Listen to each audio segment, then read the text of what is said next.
Oh wait, I still have people watching my YouTube videos after I didn't even upload for like a month? Let's make a video then. So, you're here to improve your decision making in Rainbow Six Siege?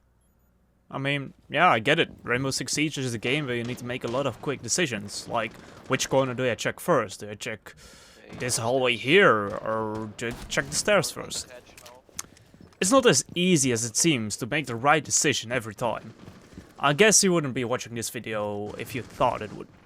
A lot of ways we make decisions and judge decisions can actually be explained by using psychology. Knowing your decisions get influenced by your mind will help you to make better decisions for yourself, and it might even help you to understand the decisions of your enemy. When you make the wrong decision, you basically can always blame this on yourself using the wrong heuristic, which is basically a strategy we use to solve complex problems as fast as possible. More on heuristics here. If you haven't really thought about the way you make or made a certain decision in Siege, chances are that you're biased in those moments of judgment. You're not seeing your own thought process as clearly as you could. There are a lot of different biases, but for the sake of simplicity, I'm only going to explain 5 of them. If you come up with any other biases, please share them in the comments below or discuss them in my Discord server.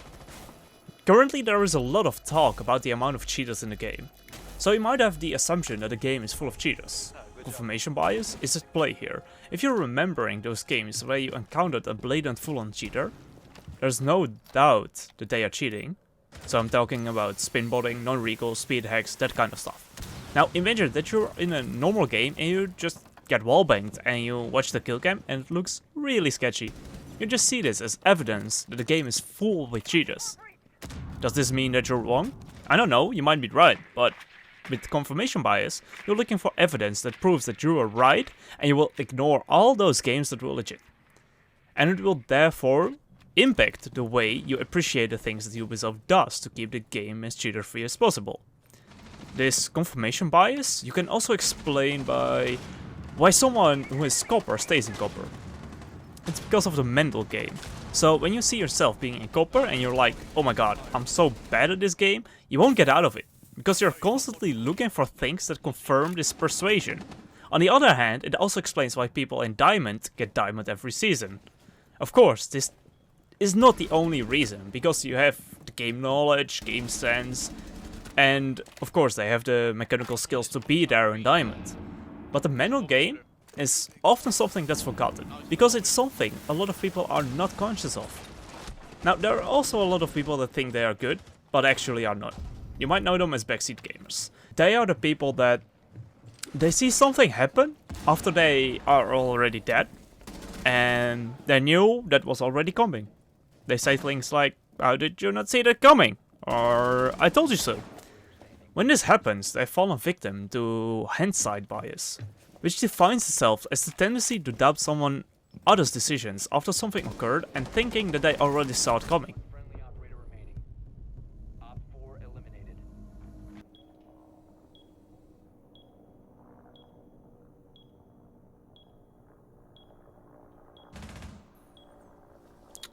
So yeah, this is a classic one. Holding an angle for ages, and the second you look away, you get peeked.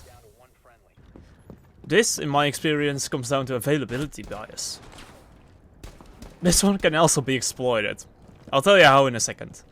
Availability bias is basically using examples that come quickly to mind to predict a situation. The example you use influences the decisions you make.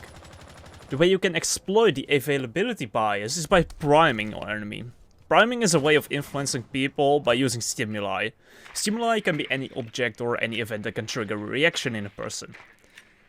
So in this case, Valkyrie camping is a stimuli. It's an easy way to make people move or look away.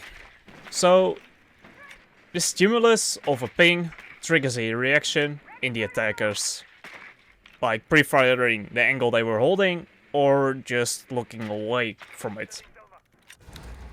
So, you might be wondering at this point, how can I stop dying to that pesky siege timing then? Well, my little bot. You're not dying to timing. You are dying because of the decision you made. To hold an angle for that long amount of a time, or to just stop holding it, yeah, you made a wrong decision to do that. Knowing that you made a wrong decision, the next step to solve this problem of dying to timing is to start to think why you held that angle for the first place for so long. Was there any other way you could have dealt with that event? If there was no other possible way, you can be mad. Because how can you be mad at something where you had no choice to do something different? Another way our mind actually prevents us from making an effective decision is by the phenomenon anchoring bias. This happens when you make an estimate based on information that has nothing to do with the problem you're presented with. Think of things like shooting a cam because you're spotted. That's most of the times is it a good thing to do, but if you're in a 1v3 as an attacker with 30 seconds left, you won't have time for that. The time you have left is in this case the problem you're presented with, not the fact that the enemy knows your exact position. Judging a situation like that can be very hard, especially with all that pressure. Now when it's hard to judge a situation, we tend to categorize them. When we put the situation into a specific category and you assign all the characteristics of that category into that one event, you're experiencing representativeness bias. It's like seeing that there are two enemies left and then making the assumption that those players are on site. Or like seeing a mirror window and making the assumption that there is someone behind it, watching you. Or spotting a smoke and thinking that he would be on site. Situations don't ever fit completely into a single category. They're all unique in their own way, and they have to be treated like that. Nonetheless, is Siege a game with a lot of options and possibilities, so you can make a lot of different choices. This makes it very difficult to select the best one. How can you deal with this? Just accept that good enough is just good enough. If you want to make the best decision all the time, you make everything more complicated for yourself, and it will give you more stress and frustration when you can't seem to make that perfect decision every time. Knowing why you make certain decisions will help you to make better decisions. Play with an active mind to make sure you are the one that outsmarts the enemy. Thanks for watching.